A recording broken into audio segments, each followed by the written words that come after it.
Buksan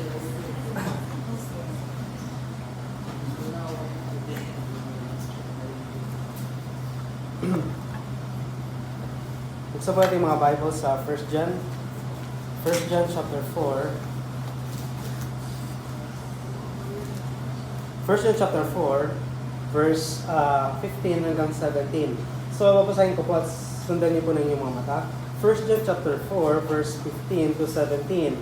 The Bible says, "Whosoever shall confess that Jesus is the Son of God, God dwelleth in him, and he in God." Verse 16, "And we have known and believed the love that God hath to us. God is love, and he that dwelleth in love dwelleth in God, and God in him." Verse 17, "Herein is our love made perfect, that we may have boldness in the day of judgment, because as he is, so are we in this world." Let us pray. O man dakilang makapangyarihan sa lahat, Ama, nagpapasalamat po kami sa iyong kabutihan sa aming buhay. Pwede po, Ama, sa iyong patuloy, Ama, na pag-ingat sa amin, at lalo na, Ama, sa aming tayo kinig muli ng iyong banal na salita. Patuloy din po kami, Ama, bigyan naman ng kaunawaan, upang patuloy po namin maunawaan ang iyong banal na salita. Gawin po, Ama, kay patuloy, Ama, ang manguna sa inyong lingkod, upang patuloy po, Ama, na mai-publish ang iyong banal na salita sa hapon na ito. Ama, muli binabalik namin sa inyong kapalit karangalan. In Jesus' name we pray. Amen. Amen. So last, I think, before dumating sila, Brother Bill, so napag-aralan natin yung about sa yung sons of God, yung mga anak ng Diyos, ay dapat maging faithful witness o maging reliable witness ng ating Panginoon Jesucristo. So makikita natin doon sa last previous nating napag-aralan, kung saan nakikita natin sa verse 14, sinasabi ni John, "And we have seen," so dito makikita natin, ang pinapatungkulan dito ni John ay yung mga apostoles, which is yung 12 apostles. Yung sinasabing we have seen and do testify that the Father sent the Son to be the Savior of the world. So makikita natin sa ating history na merong isang beses na ibinigay ng Diyos yung kanyang bugtong na anak upang maging tagapagligtas. Makikita natin sa mga sulat ni John kung papaano ipinakita ni John na si Jesus Christ hindi lamang siya Son of God, hindi lamang natin makikita Son of God, kundi makikita din natin na siya yung Lamb of God. At dito sa ating pinag-aaralan, tanda natin, dito sa 1 John, at isa sa mga problema na meron sa Ephesus, sa Church of Ephesus, yung tinatawag nating Gnosticism. So, sa dami ng mga Gnosticism na labas-pasok doon sa panahon ni John, even doon sa panahon ni Pablo, na nasa loob mismo ng simbahan ng Ephesus.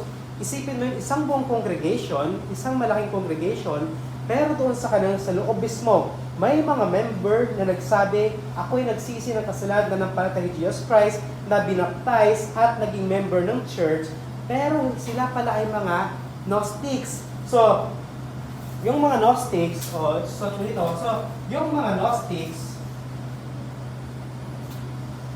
so itong mga Gnostics, sila yung palaging nagko-question sa salita ng Diyos, at the same time, itong mga Gnostics, sila din yung nagko-question sa pagiging divine ng ating Panginoon Kristo. Ang paniniwala nila na si Jesus Christ is a created being. Hindi siya Diyos, kundi nilalang lamang siya at ginawa siyang Diyos, maliit na God.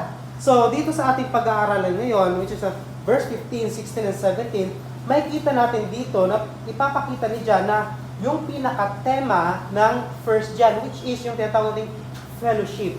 Yun yung pinaka-tema ng 1 John na makikita natin, dito sa 1 John na makikita natin yung ang believers ay magkaroon ng fellowship saan? Kanino? Sa God the Father, sa God the Son, and sa God the Holy Spirit. Which is makikita natin doon sa 1 John chapter 1, verse 4, na ang kalooban ng Diyos ay magkaroon tayo ng joy. So, sinabi doon ni John sa 1 John chapter 1, verse 4, "And these things write we unto you, that your joy may be full." Amen. Ang mga Gnostics, ang ginagawa nila, tinatanggal nila yung joy na dapat sa mga believers. At isa sa kanilang tinanggal ay yung tinatawag nating doktrina pagdating sa pagmamahal sa kapwa mananampalataya. At dito makikita natin sa sinasabi ni John, balik tayo sa 1 John chapter 4, verse 15, sinabi dito ni John, whosoever shall confess that Jesus is the Son of God, God dwelleth in Him, and He in God. So yung word po dyan na confess, mula ito sa Greek word na homologesi. Homologesi. Ito ay nasa eros tense. Pag sinabi tayong eros tense, isang beses na nangyari in the past. So, isang beses na nangyari in the past.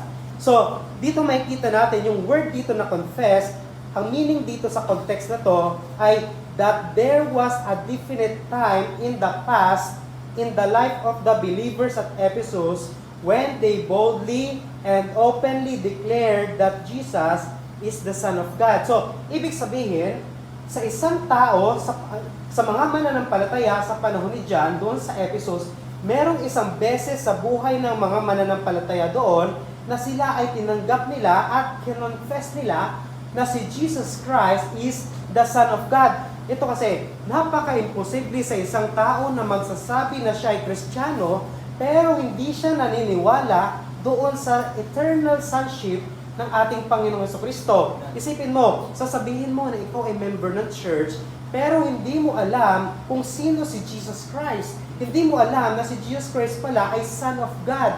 So ito yung isa sa problema ng mga Gnostics doon sa panahon ni John na nasa loob mismo ng church sa Ephesus. So isipin mo na isa sa makikitang ebidensya na ikaw ay hindi anak ng Diyos ay yung hindi mo pagko-confess na si Jesus Christ ay Son of God. Makikita natin dito na sinasabi dito ni John, whosoever shall confess that Jesus is Son of God, God dwelleth in Him, and He in God.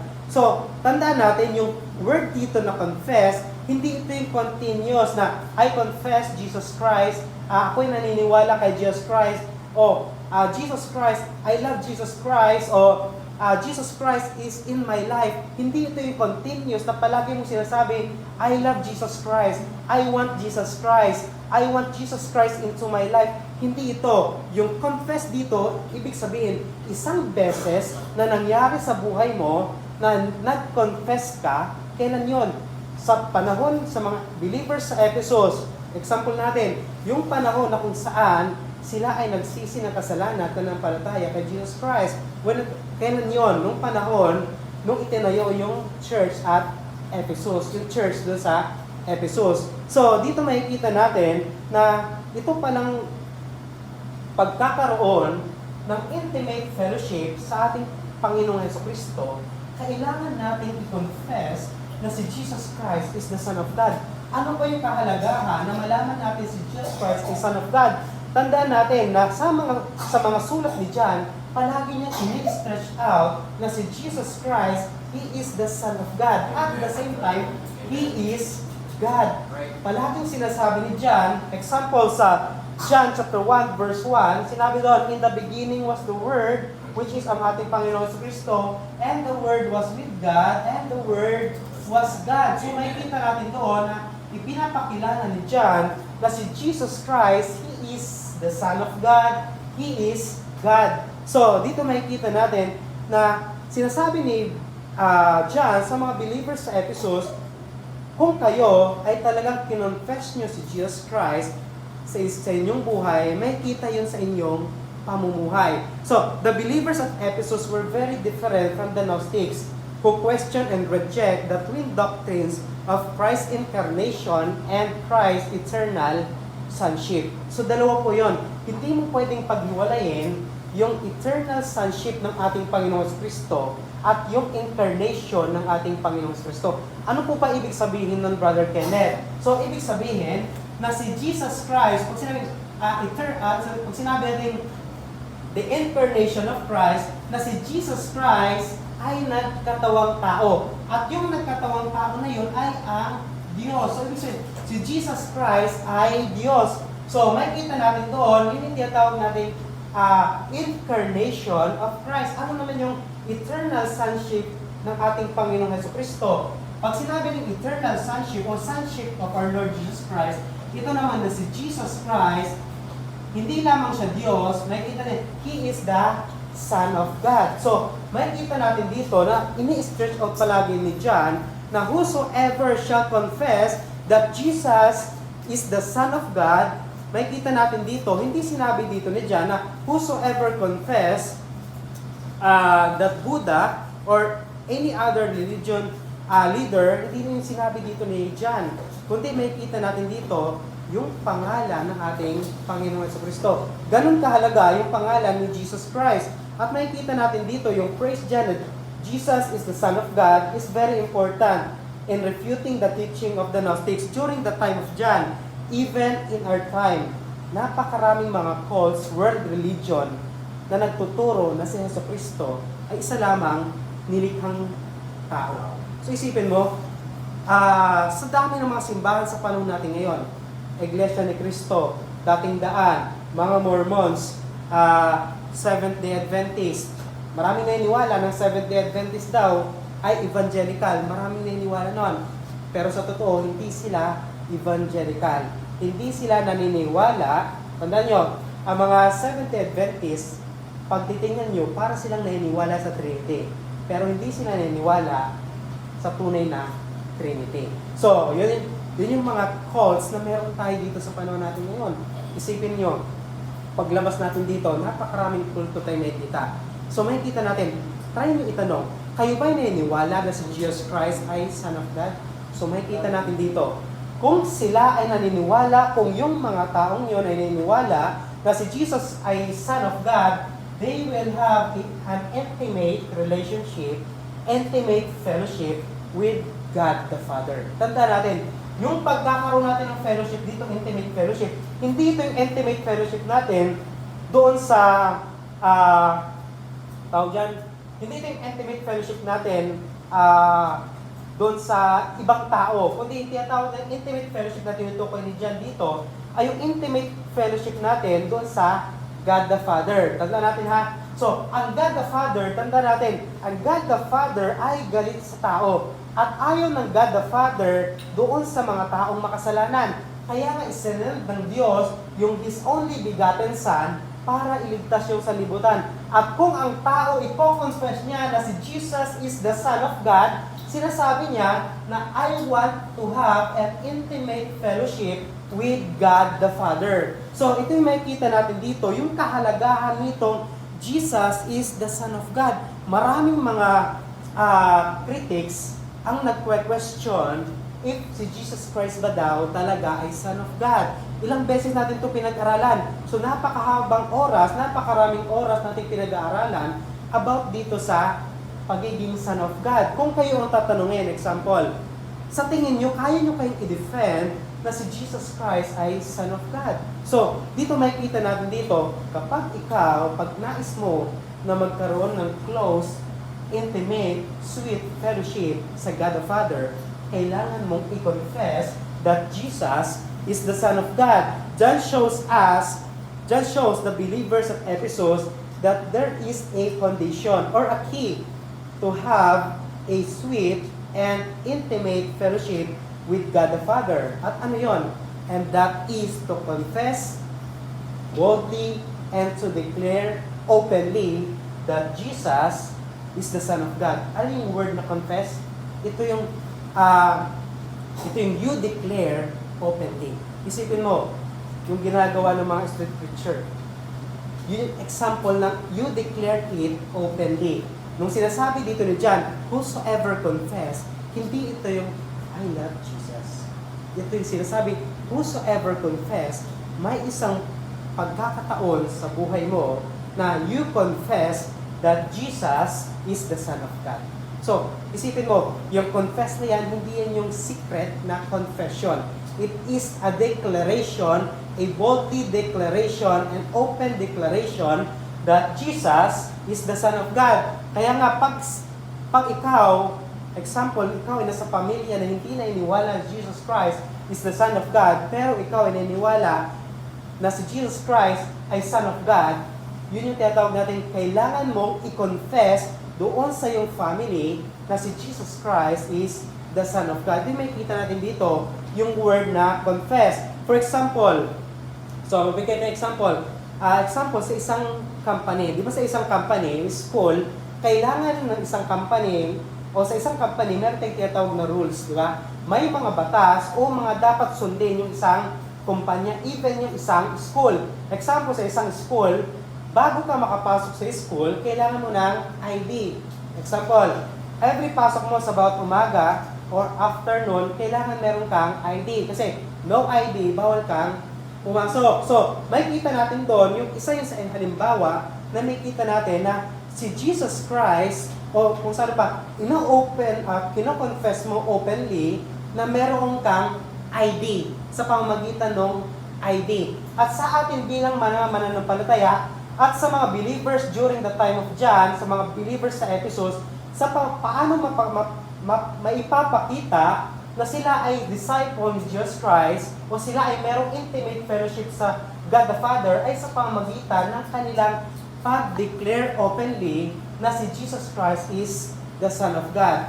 So, napakaganda ng itong pag-aaralan na ito kasi may kita natin dito na malalaman din natin, hindi lang natin makikita, malalaman din natin na kailangan ko palang i-confess, example, i-confess na si Jesus Christ ay anak ng Diyos para masabi na ako ay mayroong intimate fellowship sa God the Father.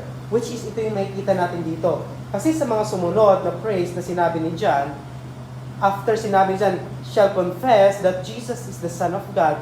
After nun, sinabi John, God dwelleth in Him and He in God. So, yung praise dyan na God dwelleth in Him and He in God is the result when a person confesses that Jesus is the Son of God. He will have a sweet and intimate fellowship or union with God the Father. So, nakikita natin dito na bilang mga mananampalataya, kung hindi natin ito confess, i-declare openly or boldly na si Jesus Christ ay Son of God, o kung saan pa, itinatago natin, example, kung itinatago natin na tayo ay isang mananampalataya, o ikinakahiya natin na si Jesus Christ ay siya yung ating Lord, parang sinasabi din natin na we have no intimate relationship with God the Father. Kaya napakahalaga sa isang mananampalataya yung tinatawag nating pag-witness. Bakit? Sa pag-witness, sa ganoong paraan na ipapakita niya, na ipaparanas niya na si Jesus Christ ay Son of God. So sa ganoong paraan. So dito makikita natin dito na kapag ikaw hindi mo kino-confess openly si Jesus Christ, God dwelleth not in you. And ikaw ay wala sa Diyos. So makikita natin dito, God dwelleth in Him and He in God. So John used the Greek word many, which is many, which means in this context that God the Father continuously dwells in the believer. Sa papaanong paraan magdedwell ang God the Father dun sa mga believers, which is makikita natin doon. If we confess that Jesus is the Son of God. So sa ganung paraan, yung word dyan that dwelleth, yun yung word na many. So, we continuous, which is nasa present tense. We continuously, God continuously dwells in the believers if they confess that Jesus is the Son of God. Word na confess isang beses na pangyayari in the past. Hindi ito yung ginagawa ng mga Methodist o ng mga nawawalang kan Arminianism na kapag ako ay nagkasala, hindi na ako saved. Hindi ito yon. Yung confess dito, isang beses na pangyayari sa buhay ng isang mananampalataya na he confess at kailan yon? When he repents of his sins and believe on the Lord Jesus Christ. Papaano ako maniniwala kay Jesus Christ kung hindi ko kilala na siya pala ay Son of God? Kaya napakahalaga ng ating pinag-aaralan na si Jesus Christ, hindi lamang siya Son of God, siya ay nagkatawang tao, ang Diyos, si Jesus Christ, siya yung Diyos na nagkatawang tao. Kaya nga, kapag tayo nag-witness, pinapakilala natin si Jesus Christ as Son of God at siya'y nagkatawang tao. Hindi yung 1, 2, 3 na accept, believe, then confess. Hindi ito yon. Ang tinuturo din dito ni John, bago ma-save yung isang tao, meron siyang knowledge about sa ating Panginoong Kristo. Sino ba si Jesus Christ? Alam nyo, magkaiba ang Jesus Christ na tinuturo ng mga Catholicism at yung tinuturo ng mga INC. Magkaiba yung Jesus Christ na yon. Ang paniniwala ng Jesus Christ, ang paniniwala ng mga Katoliko, itong si Jesus Christ, naniniwala sila daw na si Jesus Christ ay Son of God. Pero makikita natin doon sa kanilang paniniwala, they believe more in the mga revolto kesa kay Jesus Christ.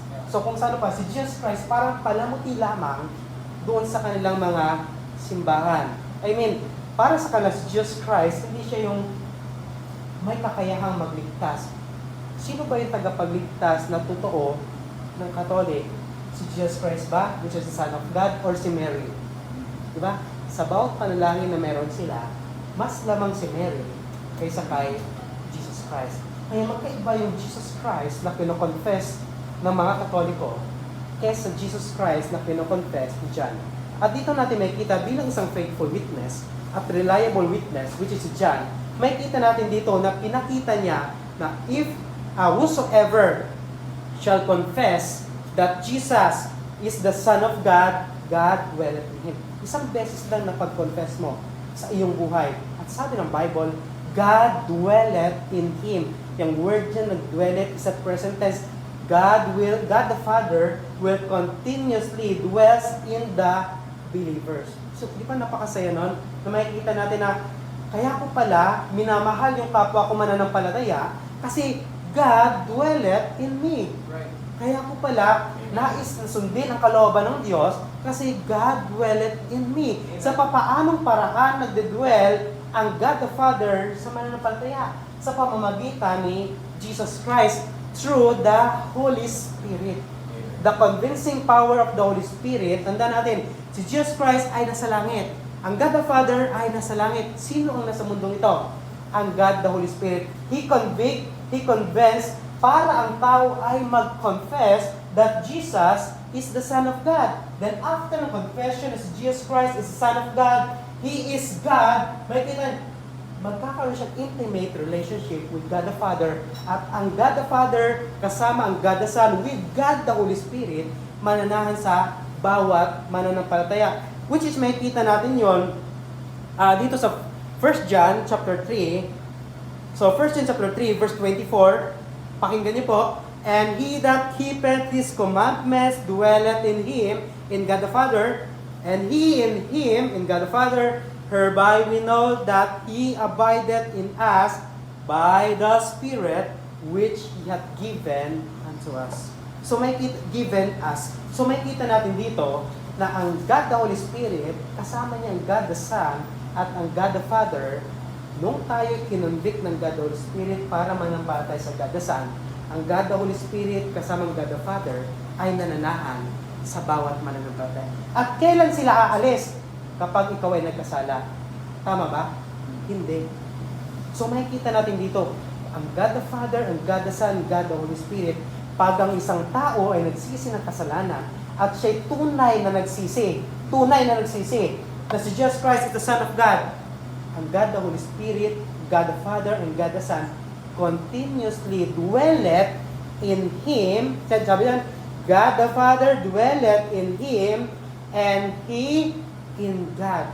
So makikita natin yung security and assurance ng bawat mananampalataya na merong Kristo ay merong intimate na relationship sa God the Father. Makikita natin yung tinatawag natin even may panahon na minsan ng isang mananampalataya ay magkasala, hindi tayo may hawak ng ating kaligtasan, kundi ang God the Father. Kasi makikita natin yan, and He in God.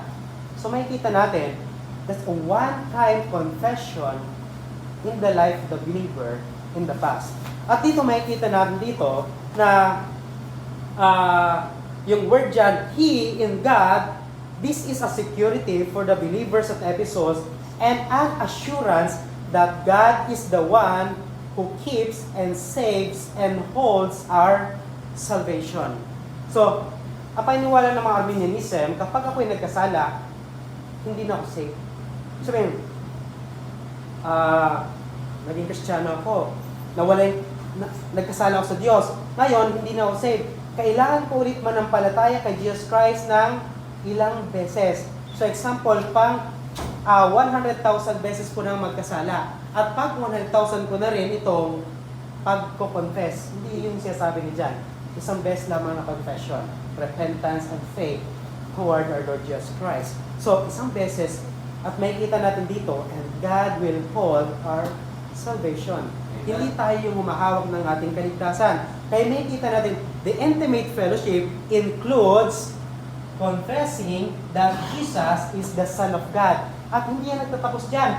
Kasi sa verse 16, makikita natin dito, sabi ng verse 16, and we have known and believed the love that God had to us. God is love. And he that dwelleth in love, dwelleth in God, and God in him.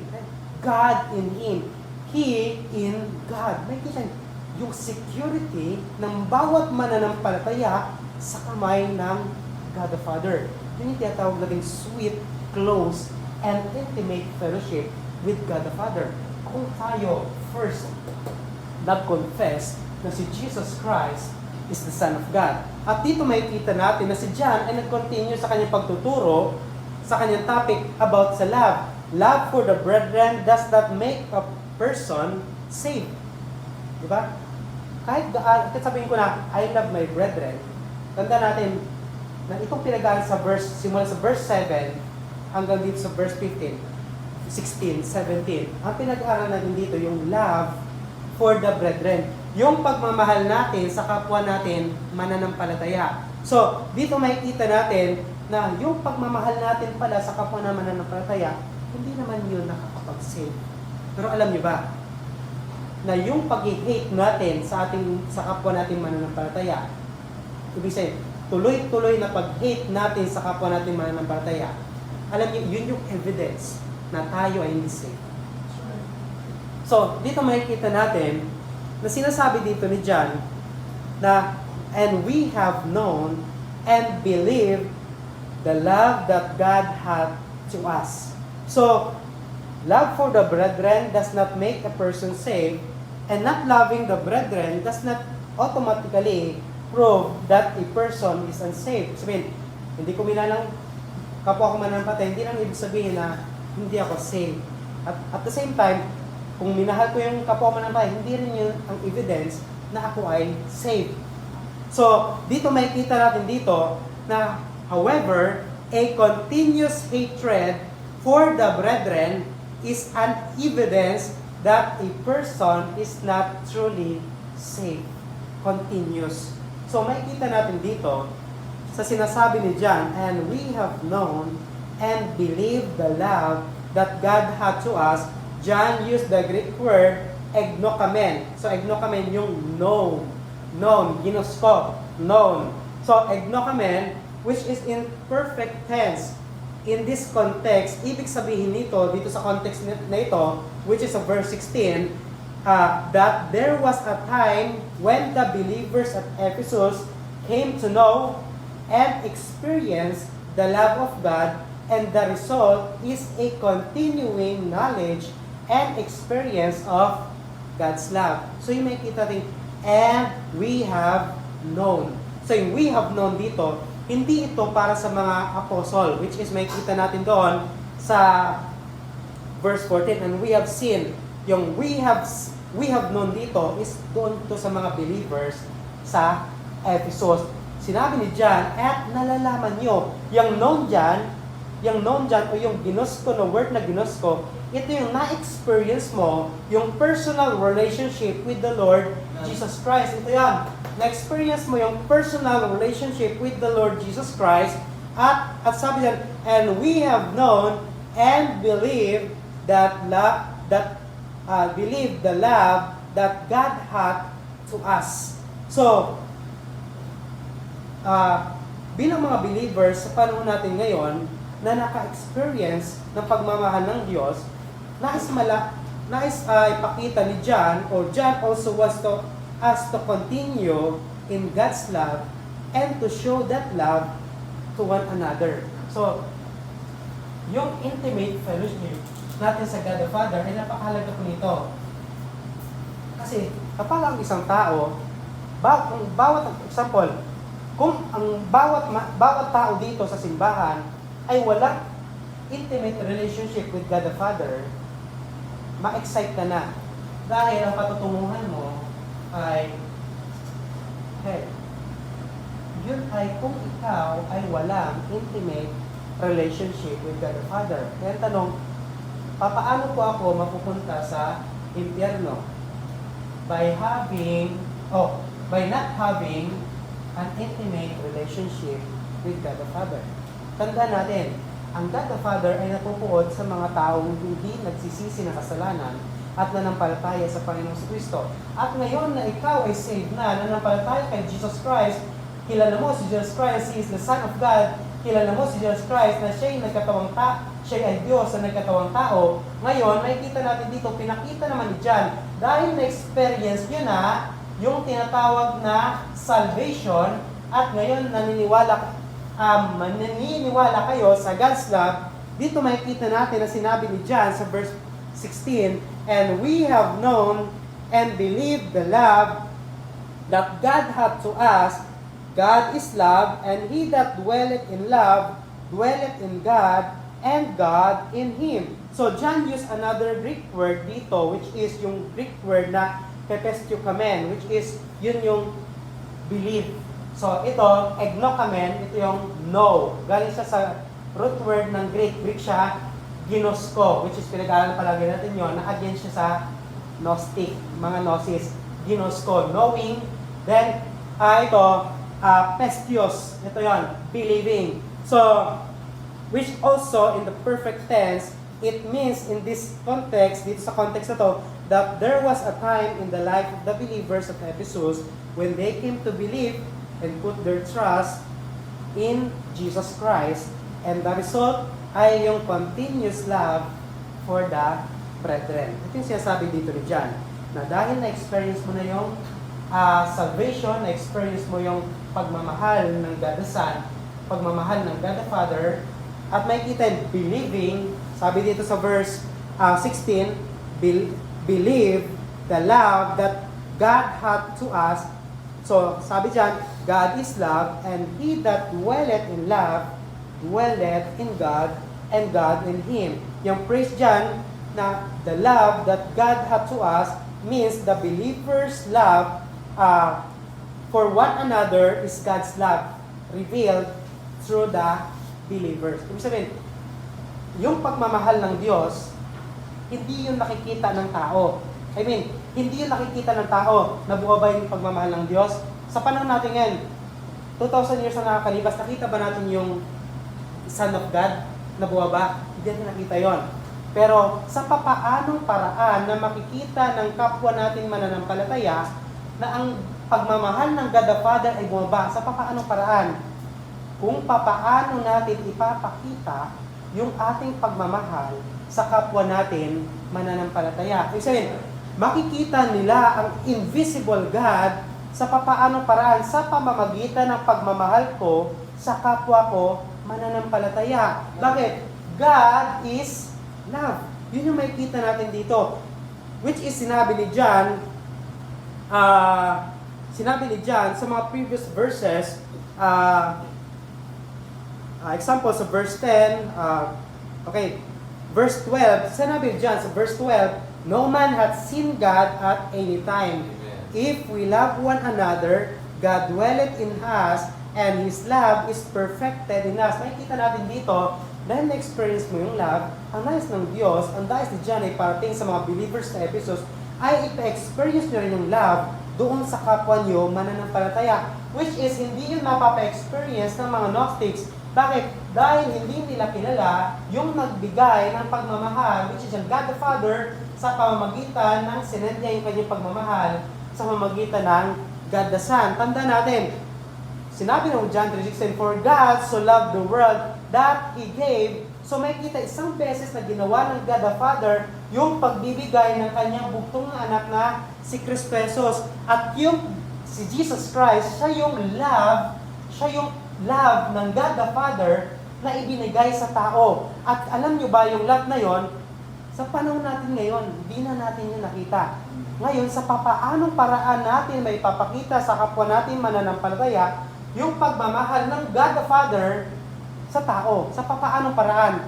By loving each other. By loving one another. At yun yung makikita natin dito na sinasabi ni John, dito sa verse 16. God is love, believe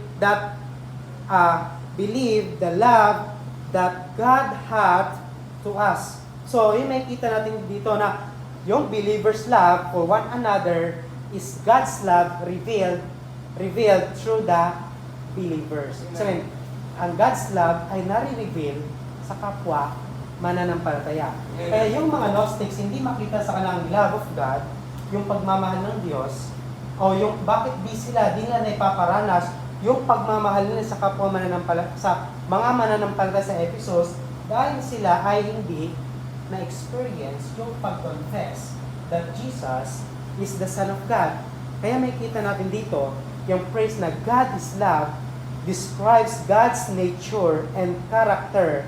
God Himself is love, and remember that Jesus is God's love revealed unto us. Diba? Si Jesus Christ, siya yung pagmamahal ng Diyos. Isipin mo, pag sinabi ng Diyos, for God so loved the world that He gave His own, example, John 3:16, at ang ginawa ng God the Father, minahal niya ang mundo, pero hindi siya nag-send ng action. Hindi siya gumawa ng action. Example, for God so loved the world that whosoever should not perish. Example, ganun lang yung verse na yon. Kasi hindi ginawa ng God the Father na isend yung kanyang anak. So, magiging incomplete at hindi masisave ang mga tao. At may niwala ka ba sa isang tao o sa isang Diyos? Example, sa isang tao o sa isang Diyos na nagsabi na mahal niya ang mundo pero wala siyang ginawa? May niwala ka ba doon? Example, sa isang manliligaw o isang nanliligaw. Sa tingin nyo na maipapakita kaya ng isang manliligaw doon sa kanyang nililigawan na mahal siya na wala siyang ginawa? Sa tingin nyo, example, sinabi ng isang lalaki, mahal kita, pero wala siyang ginawa o wala siyang ipinakitang pagmamahal. Hanggang message lang siya o hanggang salita lang siya. Wala siyang pinakitang pagmamahal. Sa tingin nyo, ma-experience nyo yung pagmamahal na meron siya? Hindi. Kaya dito makikita natin, na-experience natin. No, ginosko. Na-experience natin yung pagmamahal ng God the Father sa pamamagitan ng pagsisend niya ng God the Son. Isang beses isang beses sa history ng Biblia na isinuko ng God the Father ang God the Son. At dito makikita natin na whosoever believe it in the Lord Jesus Christ should not perish but have everlasting life. So, dito makikita natin yung praise niya ng love na God Himself is love. Yun ang nature ng Diyos. Na ang Diyos ay pagmamahal. At ang sino mang nagmamahal sa kapwa nila, mananampalataya ay sa Diyos. Which is nakita natin last time doon sa previous na pinag-aralan sa verse 7, chapter 4, verse 7, which is sinasabi doon, Beloved, let us love one another. For love is of God, and everyone that loveth is born of God and knoweth God. Ginosko, na-experience niya yung pagmamahal ng God the Father. So, knoweth God. He that loveth not, knoweth not God. Kaya niya hindi niya mahal ang God the Father kasi wala sa kanya ang God the Son. Kaya hindi siya nag-confess, walang pagkakataon sa kanyang buhay na nag-confess siya na si Jesus Christ is the Son of God, that Jesus Christ is God manifested in the flesh. So dito makikita natin, knowing and believing, ito ay included dun sa intimate relationship. Pag nais ng isang tao na magkaroon ng intimate relationship sa God the Father, kailangan niya makilala na experience ang God the Father, ang God the Son, kailangan ng tao na ma-experience ang God the Son, which is ang pagmamahal ng God the Father sa kanyang buhay. At dito natin makikita na itong knowing and believing God's love is included doon sa intimate fellowship with God the Father. So, maliban sa pag-confess that Jesus is the Son of God, kasama ito, yung pagka-experience natin o yung pagkaalam natin na si Jesus Christ is the Son of God at yung ating pagsisisi patungo sa God the Father. So, dito makikita natin na sinasabi ni John sa verse 16, God is love. Then, sinabi dyan, after God is love, and he that dwelleth in love, dwelleth in God, and God in him. Di ba? Halos may pagkakapareha sila doon sa chapter, sa verse 15, which is sinabi sa verse 15, ganitong sinabi sa 15, God dwelleth in him, and he in God. Verse 16, sinabi sa verse 16, God is love, and he that dwelleth in love, dwelleth in God, and God in him. So, dito makikita natin yung tinatawag na napakahalaga na bilang isang mananampalataya na yung tayo, na, which is namubuhay, example, sa mga panahon ni John, yung mga believers sa Ephesus na namumuhay, mananampalataya sa Ephesus, na sinasabihan ni John na sa pamamagitan ng inyong pagmamahal sa kapwa niyo mananampalataya, na ipapakita nyo na kayo ay sa Diyos. At dito makikita natin sa verse 16, he that dwelleth in love, dwelleth in God, and God in him. Yung priest na yan, and he that dwelleth in love, dwelleth in God, carries the ideas of continuous and sweet and intimate fellowship with God the Father. So, ito makikita natin dito. Yung he that dwelleth in love, dwelleth in God. Kaya makikita natin sa verse 7. Simula sa verse 7, makikita natin, pinakita ni John, o kung saan pa, in-expose ni John ang John 3:16. Na ganito ang John 3:16, ganito ang ginawa ng God the Father. He sent His only begotten Son, that whosoever believeth, ito yung confess, which is makikita natin dito, believeth in Him, in Jesus Christ, should not perish, but have everlasting life. Yung word dyan na dwelleth, yung dalawang dwelleth na yan, which is isang phrase lang, and he that dwelleth in love, dwelleth in God, yung dwelleth dyan, is parehas silang present tense. Isa menon, yung isa ay many. So in this context, ang ibig sabihin yan, yung word dyan na dwelleth, that they show that to continuously abide in love is also to continuously remain in a sweet and intimate fellowship with God the Father. So yun yung makikita yung dwelleth. So patuloy kang nananahan sa pagmamahal. Bakit? Because sabi dyan, he that dwelleth in love, dwelleth in God. Kaya ang isang mananampalataya, kung siya ay hindi nag-continue sa pagmamahal sa kapwa niya Kristiyano, ang dahilan, because God dwelleth not in him. So, ibig sabihin, kung tayo ay nagmamahal sa kapwa natin mananampalataya, Brother Kenneth, paano po yung pagmamahal namin sa kapwa namin mananampalataya? Paano namin may papakita yung pagmamahal namin sa kapwa namin mananampalataya? Example, yung tinatawag nating pagdi-disciple natin sa kapwa natin mananampalataya o pagsasabi natin sa kapwa natin mananampalataya, sister, brother, mali ang ginagawa mo. So, yun yung isa yun sa part ng tinatawag nating pagmamahal natin sa ating kapwa mananampalataya. Kaya ang pagmamahal sa yung love sa brethren, which is makikita natin sa 1 John chapter 3, basahin lang natin na mabilis. 1 John chapter 3, verse 16, babasahin ko. Verse 16, 17, and 18, sabi ng Bible, verse 16, 17, and 18 of 1 John chapter 3, hereby perceive we the love of God, because He laid down His life for us. and we ought to lay down our lives for the brethren. But whoso hath this world's good, and seeth his brother have need, and shutteth up his bowels of compassion from him, how dwelleth the love of God in him? My little children, let us not love in word, neither in tongue, but in deed and in truth. So, dito makikita natin, ito yung paraan para maipakita natin yung pagmamahal sa kapwa natin mananampalataya. So, kung papaano yung ginawa ng ating Panginoong Kristo, nag-sacrifice siya ng kanyang sarili, ganun din ang gawain ng mga mananampalataya. Isa-sacrifice din yun nila ang kanilang sarili para sa kapwa nila mananampalataya. Papaano sacrifice yung magagawa ng isang mananampalataya? Example, oras mo, ibibigay mo sa kapwa mananampalataya para sila ay matuto ng salita ng Diyos. O di kaya, yung mga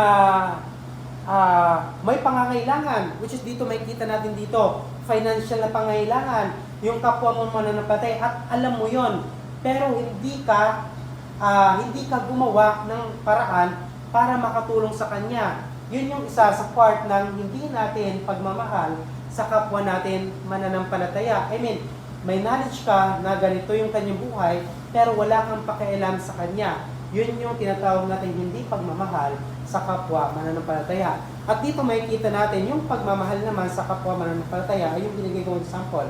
Yung ikaw mismo ang nagbigay sa kapwa mo mananampalataya. Either oras or treasure na meron ka or anything na meron ka na ibibigay mo o maiibibigay mo sa kapwa mananampalataya. At alam niyo ba, na yung word dito sa chapter 3 na sacrifice is ito yung tinatawag natin wala ka na pero ibibigay mo pa. Sino yung sa panahon siguro dati na yung magulang niya, sabi nga, isusubo ko na lamang, ibibigay ko pa sa'yo. So yun yung word na sacrifice. Na halos kakainin na lamang ng magulang, pero dahil meron siyang anak, kanyang ibibigay sa kapwa niya sa kanyang anak. So, ganun din ang sacrifice sa kapwa natin mananampalataya, na halos wala na tayo, pero ibibigay natin sa kapwa ng mananampalataya. Kaya dito nga, makikita, papasok yung tinatawag natin kung papaano na ang bawat mananampalataya ay dapat maging faithful na katiwala ng Diyos, which is pagdating sa financial, para pagdating na may nangangailangan na kapwa mananampalataya, meron tayong maibibigay. So, dito sa verse 16, makikita natin na sinabi ni John, God is love, and he that dwelleth in love, dwelleth in God, and God in him. Bakit kailangan ulit-ulitin na sabihin ni John na kapag ako ay nakay Jesus Christ, ako ay namumuhay sa God the Father. At kung ako ay namumuhay sa pagmamahal, ako ay namumuhay sa God the Father. Bakit paulit-ulit na sinasabi niya ni John? Dahil meron tayong inaantay na crisis. Merong crisis na paparating. So mayroon tayong inaantay na crisis, which is makikita natin dyan sa verse 17 na sinasabi ni John, herein is our love made perfect. Tandaan natin yung perfect dyan, parehas siya yung sa verse 10.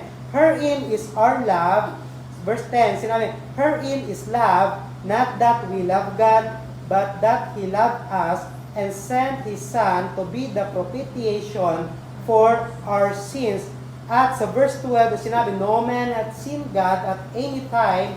If we love one another, God dwelleth in us, and His love is perfected unto us. At yung word dyan na perfect, may ang katumbas din yan, yung iba pang katumbas yan ay maging full o complete, makomplete. So yung word dyan na herein is our love perfect shows the believers at Ephesus the reason and the goal of continuous loving of the brethren and remaining continually in God's love. Yung word dyan na perfect is mula yan sa Greek word na teteliotai. So, ibig sabihin yan, it means that God's love has reached its intended goal in the believers.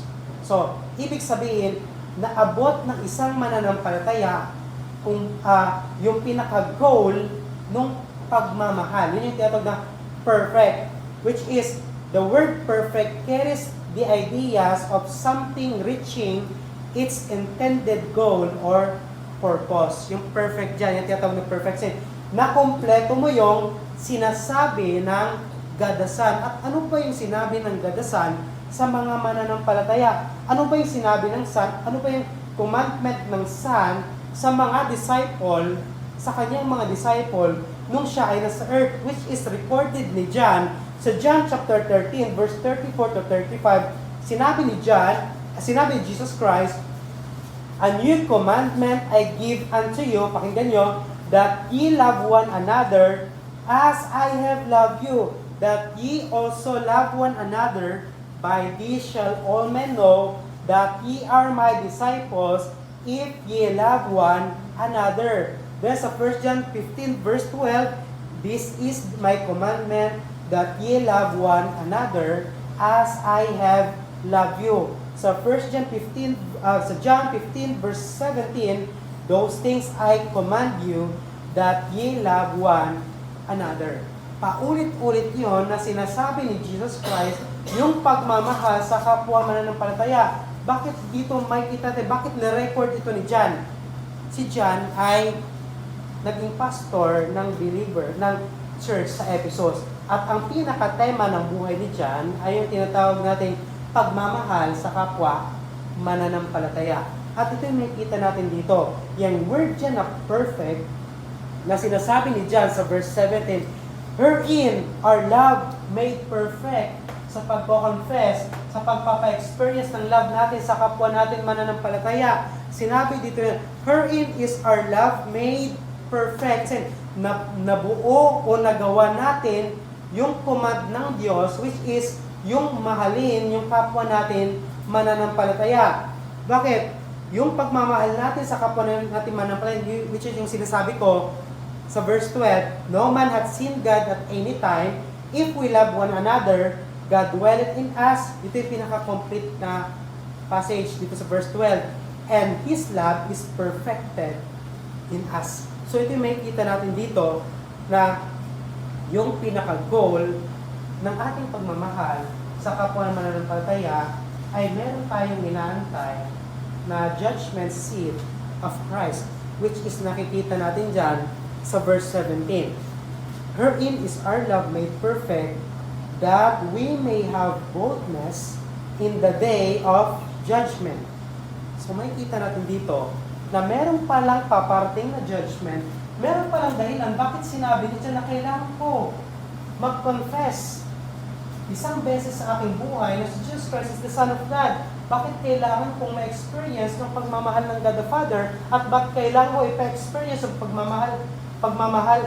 yung pagmamahal na na-experience ko sa God the Father sa kapwa ko mananampalataya, dahil merong paparating na judgment seat of Christ. So, yung pagmamahal pala natin sa kapwa natin mananampalataya, meron pala yung goal. Meron pala tayong inaantay na goal. Kung makikita natin, doon sa chapter 3, merong goal, sa chapter 3, tama? I think, chapter 3,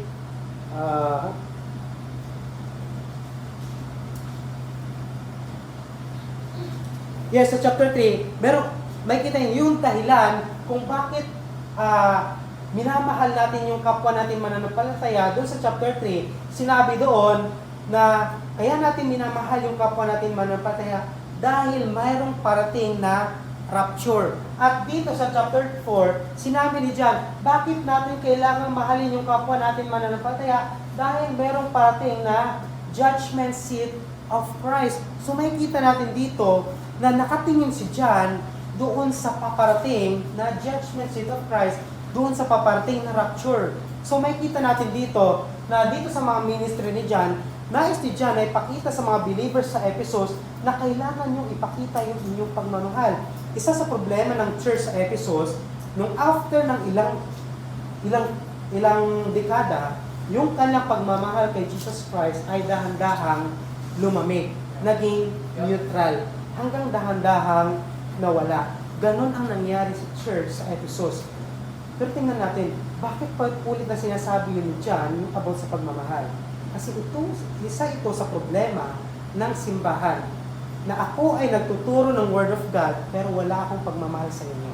Ako ay nagwawalis, naglilinis dito sa simbahan, pero wala akong pagmamahal sa aking ginagawa. Ginagawa ko to dahil ito lang talaga ang nakagisnan ko.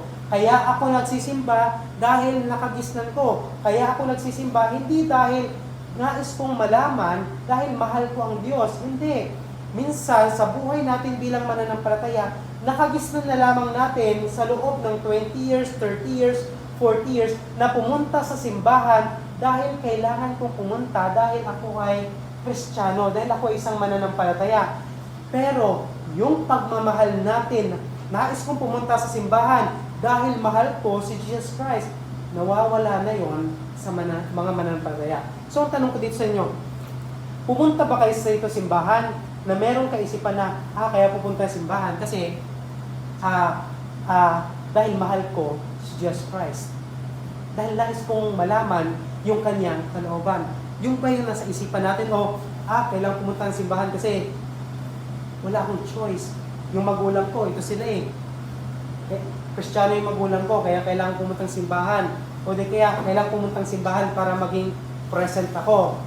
Hindi. Kaya dito makikita natin dito, merong dahilan yung ating pagmamahal sa kapwa natin mananampalataya. At yung tinatawag natin judgment seal of Christ. So dito makikita natin, an intimate fellowship includes our confidence in the judgment seat of Christ. So, dito sa verse 17, which is sinasabi dito nila, herein is our love made perfect, that we may have boldness in the day of judgment.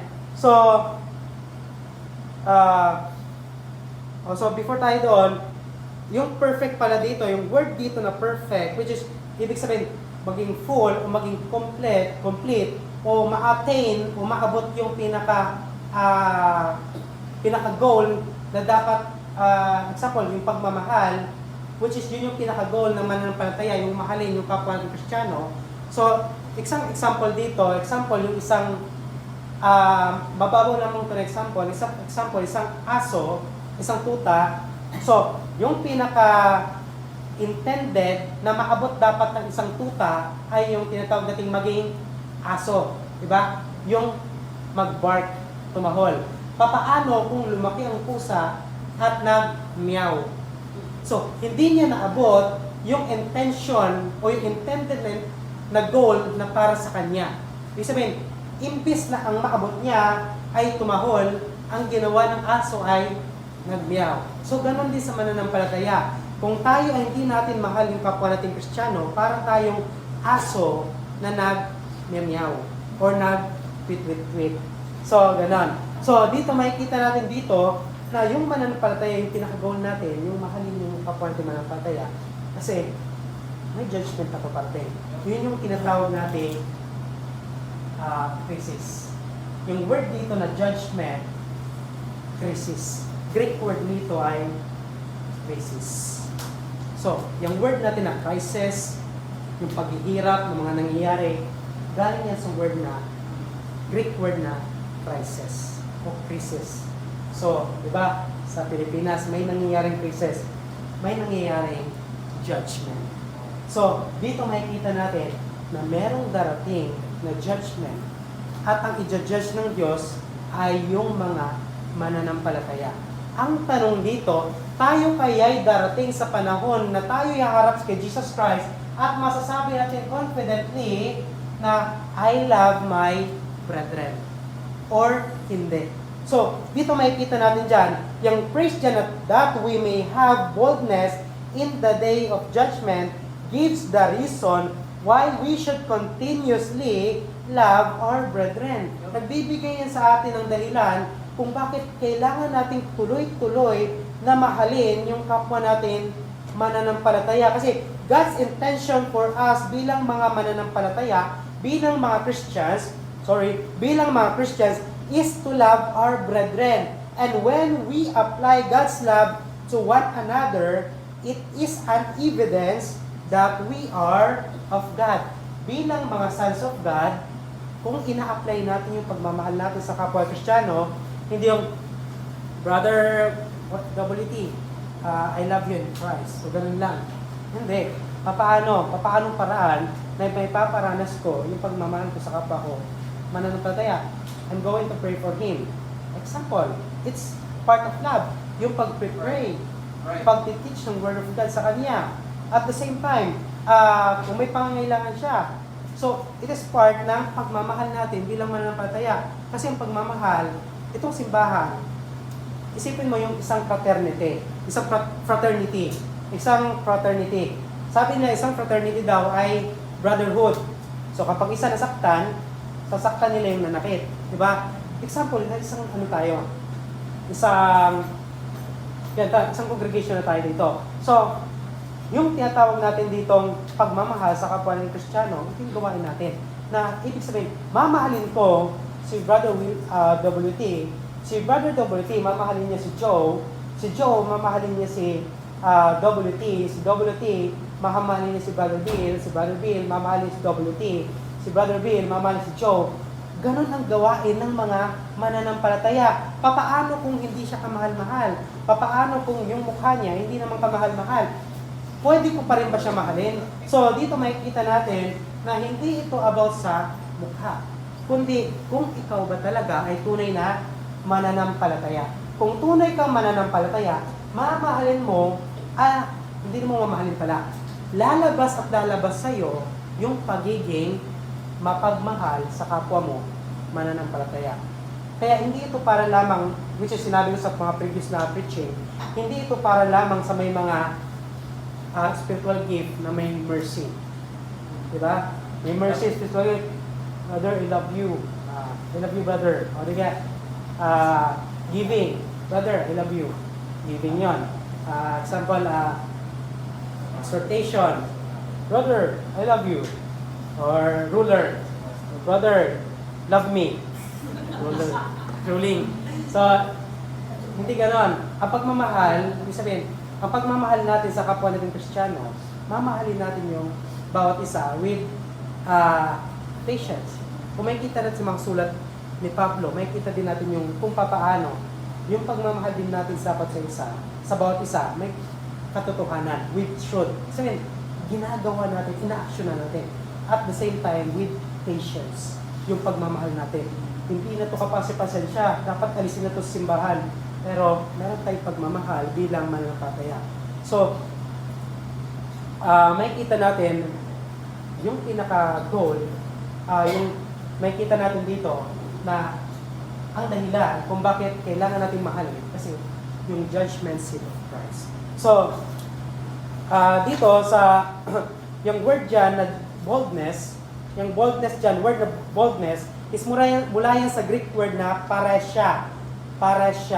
So, parasya, boldness, which basically means freedom of speech. Freedom of speech, yun yung parasya, yung boldness. It carries the idea of speaking freely or openly with boldness and confidence. Ibig sabihin, pagdating, which is sinabi dyan ni John sa verse 17, that we may have boldness in the day of judgment.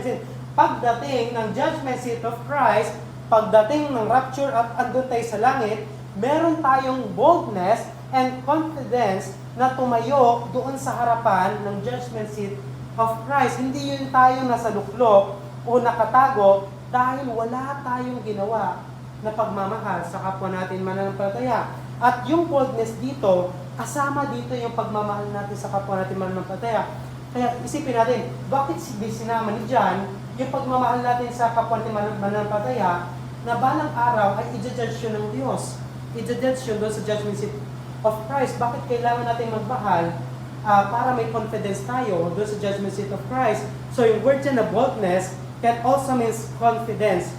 So, yung mga word na confidence, makikita natin yan na recorded ni Luke doon sa Acts, which is yung mga ginawa ni Peter at the same time ni John when they preach with boldly, with confidence, the Word of God. So, bilang mga mananampalataya, itong tanong, why should we continuously love our brethren?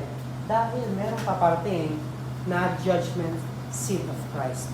Tandaan natin, itong judgment seat of Christ, ito yung after ng rapture. So, ngayon, example, ito yung pinaka-timeline natin.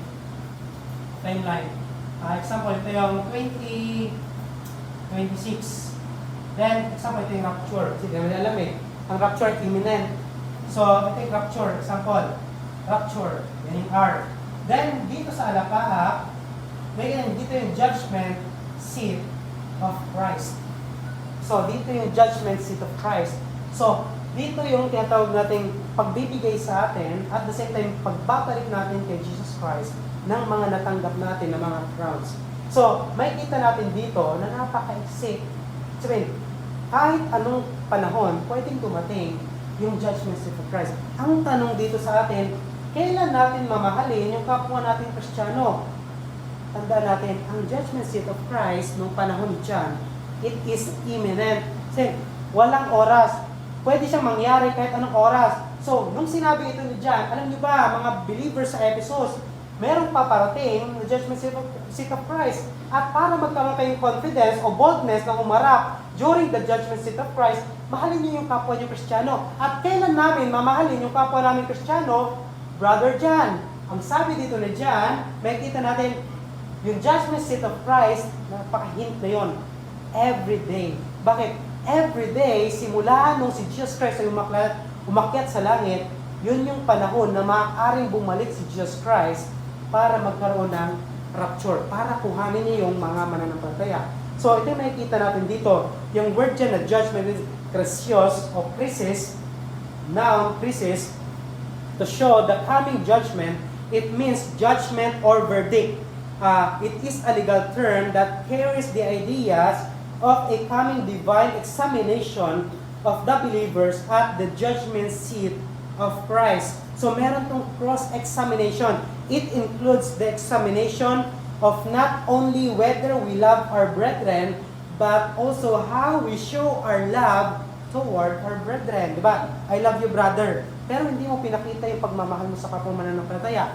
So, dito makikita natin, iti-test ng Diyos yung ating pagmamahal at the same time kung papaano natin ipinakita yung ating pagmamahal sa kapwa natin mananampalataya. The judgment seat of Christ is when Jesus Christ will will examine our lives in the light of His Word.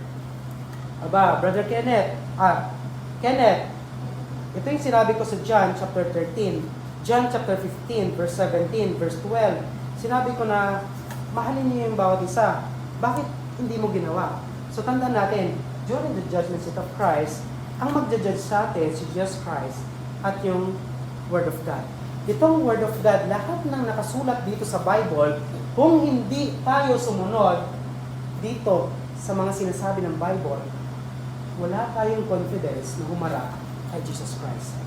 Kaya dito, yung pagmamahal sa brethren, kung mamahalin natin kapwa natin mananampalataya, magkakaroon tayo ng confidence, ng boldness, na humarap during the time na magkaroon ng judgment, which is judgment seat of Christ. So, the reason why we are commanded by Jesus Christ to love one another is because we will one day stand before Him in a judgment. That's right. Saan yun? Sa langit. After the rapture. At kailan mangyaring rapture? Anytime. Maaring after ng preaching, maaring habang ako nagpipreach, maaring paglabas natin dyan, maaring pag-uwi natin sa bahay, maaring next week, maaring sa susunod na 2027, at maaring after 10 years, at maaring kahit kailan sa bawat oras ng buhay ng mananampalataya, pwedeng tumating si Jesus Christ. Kaya yung pagmamahal natin sa kapwa natin mananampalataya, hindi pwedeng matapos after ng preaching na to. Hindi pwedeng matapos after nating lumabas ng pinto. Ibig sabihin, patuloy yung pagmamahal natin sa ating kapwa mananampalataya. Brother, sister, ano yung panalangin mo? Meron ka bang prayer request? Isusulat ko at aking ipapanalangin. Yun ay part ng pagmamahal o pagtitingin natin sa kapwa natin mananampalataya. Tinitingnan natin, o kung saan pa, kapatid, di ba, kapag yung magulang, panganay ka, magulang, tingnan mo yung kapatid mo ha, alagaan mo. Ganon ang gawain ng mga mananampalataya. Tayo ay brother's keeper. Tinitingnan natin yung ating kapwa mananampalataya. Kumusta siya? Kumusta ang pananalangin niya? Kumusta ang pagbabasa ng Word of God? Ganon ang gawain ng isang mananampalataya. At hindi yun magagawa ng isang napakalaking, 1,000 member ng simbahan. Kaya may kita natin, itong simbahan na meron tayo, isipin mo, pag may prayer yung bawat isa sa atin, maililista natin. Pag 1,000 member natin, may ililista ba natin yan? May pagpipray, siguro mga 24 hours bago matapos ang prayer mo.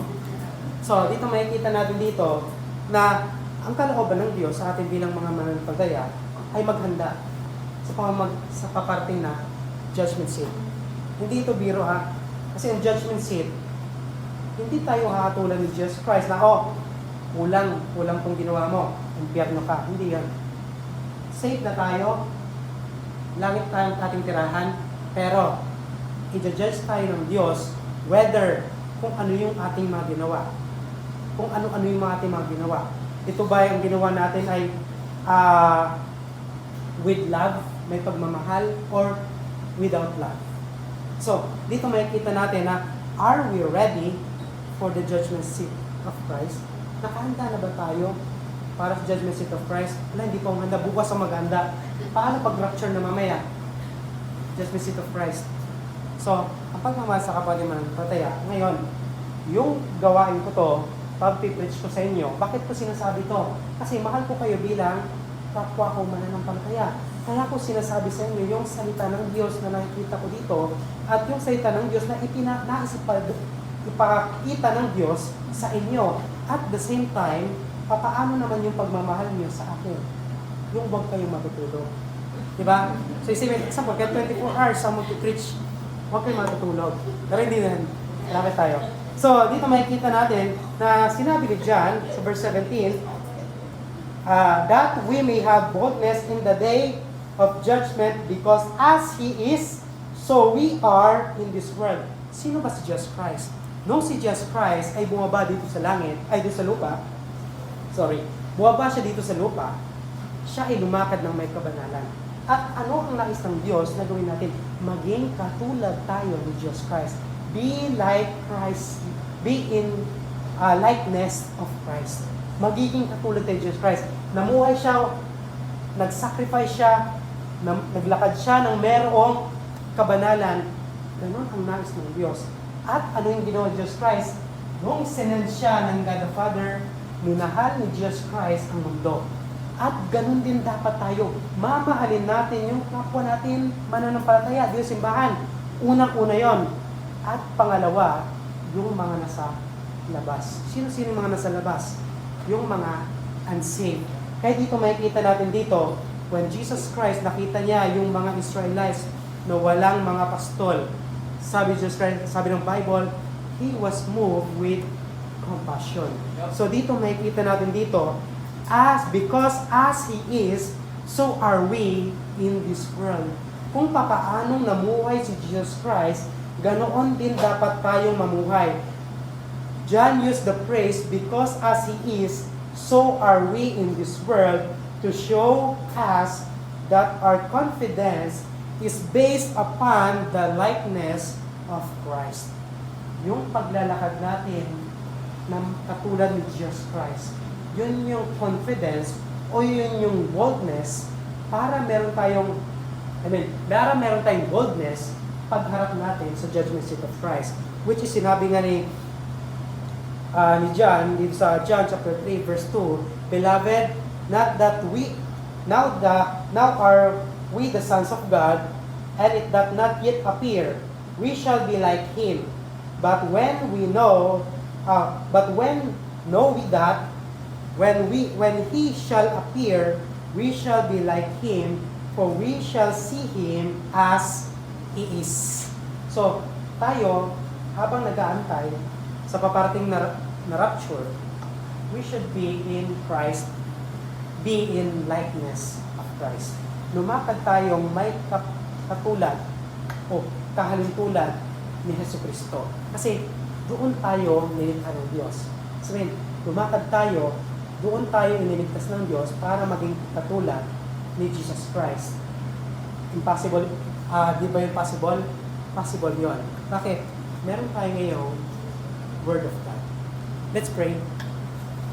O man dakila makapangyarihan sa lahat, naman nagpapasalamat po kami sa inyong kabutihan sa aming buhay, lalo na Ama, sa aming mga napag-aralan na inyong banal na salita na dapat naming mahalin ang kapwa mananampalataya, ang bawat isa na nasa isang local church, at tulungan niyo po kami, Ama, na patuloy po namin mahalin ang bawat isa. At tulungan niyo po kami, Ama, na hindi lamang kami matapos ang aming pagmamahal, paglabas namin ng simbahan, pagkos hanggang sa aming pag-uwi at pagbalik muli, Ama, sa aming pagtitikon.